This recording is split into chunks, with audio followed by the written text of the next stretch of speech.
d'observation. Dans cette étape d'observation, on va segmenter le modèle selon ses différentes tonalités de gris. On va partir de la silhouette entière, vraiment du contour extérieur, en allant vers les détails.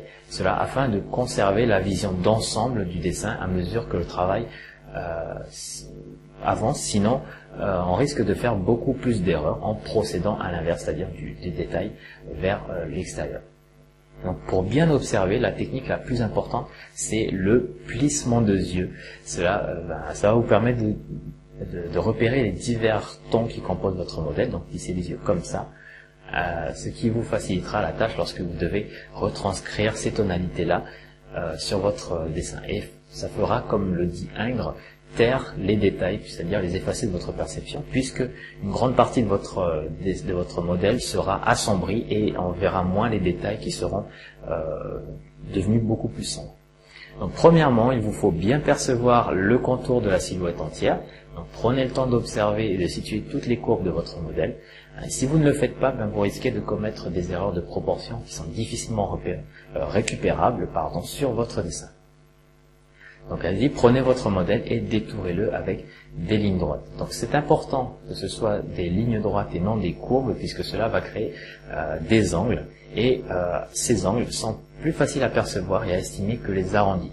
Donc n'ayez pas peur d'allonger la longueur de chaque trait pour déborder un petit peu du contour de votre modèle. De cette manière, ces angles-là seront mieux marqués et vous pourrez mieux les voir. Si vous ne le faites pas, vous allez avoir plus de mal pour estimer le rythme de chaque creux qu'il y a sur votre image référence. Une fois que vous avez la silhouette générale, vous devez travailler l'intérieur.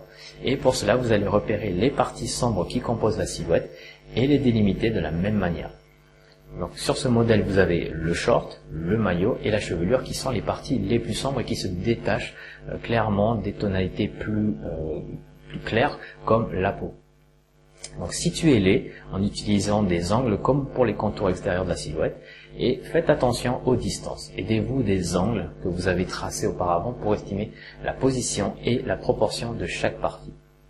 Donc maintenant que vous avez détouré la silhouette et segmenté en plusieurs petites zones de gris, il vous faut commencer à entrer dans les détails, et cette technique elle va vous permettre de conserver le plus important et de laisser de côté ceux qui surchargeront un peu trop votre dessin. Donc observez maintenant le modèle dans son entièreté, regardez où se trouve la lumière, cela afin de situer les éventuels réaux, donc les espaces que l'on laissera en blanc ou que l'on gommera pour montrer l'impact de la lumière, et la ligne d'ombre qui va donner le modelé, c'est-à-dire l'impression de volume grâce à l'ajout d'une tonalité de gris supplémentaire. Donc sur le modèle, l'ombre est disposée uniformément sur l'ensemble du corps, mais en plissant les yeux, comme je vous l'ai dit de le faire tout à l'heure, on peut voir une nuance de gris légèrement plus sombre sur le flanc de la silhouette. Donc représentez cette ligne d'ombre sur votre dessin avec la même technique, c'est-à-dire des petits angles. Puis en dernier, vous allez chercher à placer les tout petits détails. En fait, ce sont les parties que l'on va travailler très minutieusement. Donc c'est très important ces détails-là doivent, si possible, affirmer certaines formes. Donc n'en abusez pas, sinon votre croquis paraîtra surchargé. Et premièrement, il faut d'abord pour cela savoir où se trouvent les détails sur ce modèle que je suis en train de vous montrer. En fait, il y en a sur le visage, les cheveux, le short, ce sont des éléments très petits que l'on peut tout de même percevoir lorsque l'on plisse les yeux. Et voilà, vous pouvez les voir et en même temps les retranscrire sur votre dessin. Alors, vous connaissez maintenant les étapes d'une bonne observation et avez décortiqué précisément les contours de votre modèle. Il vous reste à savoir comment remplir votre esquisse. Donc on va faire ça avec des hachures et pour ça vous allez apprendre à gérer la pression sur votre crayon. Donc, dans un croquis, vous ne pouvez pas vous permettre d'être trop minutieux sur le modelé, sinon vous allez perdre beaucoup de temps et de spontanéité dans l'exécution. Donc ne soyez pas trop minutieux, mais restez quand même énergique. Les hachures, elles sont très simples à réaliser et très rapides à dessiner, et ça convient très bien pour les croquis, contrairement à un travail de modelé très précis. Donc, pour vous montrer comment procéder, je vais passer sur la table à dessin pour vous faire une démonstration. Donc, voici comment vous allez procéder. Pour cette technique, nous avons besoin de 3 valeurs. Donc, les 3 valeurs principales pour créer, que l'on va créer grâce à des hachures claires, des hachures au gris moyen et des hachures sombres. Donc pour les croquis rapides, il vaut mieux utiliser des hachures dites classiques, c'est-à-dire orientées à 45 degrés sur l'ensemble de l'œuvre. Pour peaufiner le résultat, vous pourrez, si vous le souhaitez, utiliser les contre-hachures et créer des nuances de gris intermédiaires à ces trois valeurs. Donc comment obtenir ces valeurs de gris principales? Eh bien, le moyen le plus simple, c'est d'ajuster la position de votre main sur le crayon. Plus celle-ci est éloignée de la mine, plus vous obtenez des valeurs claires. Par contre, moins vous êtes à l'aise et moins vous avez de précision dans cette position. Comme le dessin n'a pas pour objectif d'être parfait, ça ne nous dérange pas.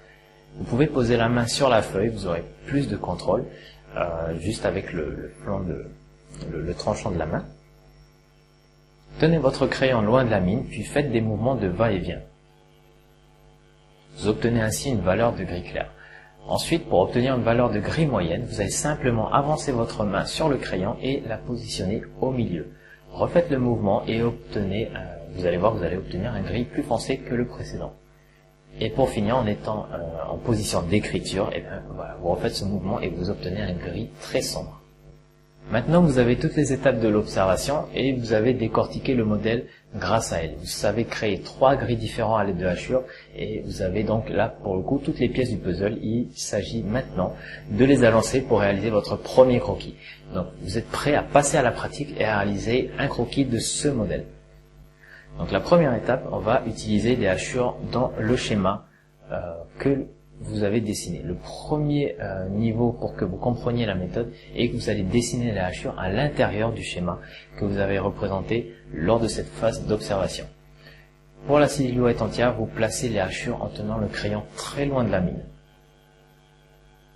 Ensuite, vous allez remplir les parties sombres, donc le short, le maillot et les cheveux, en déplaçant votre main au milieu du crayon. Donc, normalement, vos traits vont être plus sombres. Vous avez fait cela, maintenant vous allez ajouter la ligne d'ombre que l'on a dessinée tout à l'heure. Vous allez faire attention particulièrement au bras qui est replié. Il possède lui aussi une ombre que vous allez ajouter par la suite, mais d'abord il vous faut placer l'ombre du corps qui va vous faire ressortir ce bras par contraste. Donc c'est en positionnant l'ombre que ce bras va ressortir et en étant une valeur un peu plus claire que les autres. Une fois que le bras ressort suffisamment, vous pouvez travailler l'ombre de celui-ci. Lorsque cette étape est passée, il ne vous reste plus qu'à placer les détails. À ce moment-là, vous allez mettre votre main en position écriture et dessiner comme si vous écriviez. Gardez toujours en tête de ne placer que les éléments les plus visibles. Pensez à ne pas surcharger votre dessin.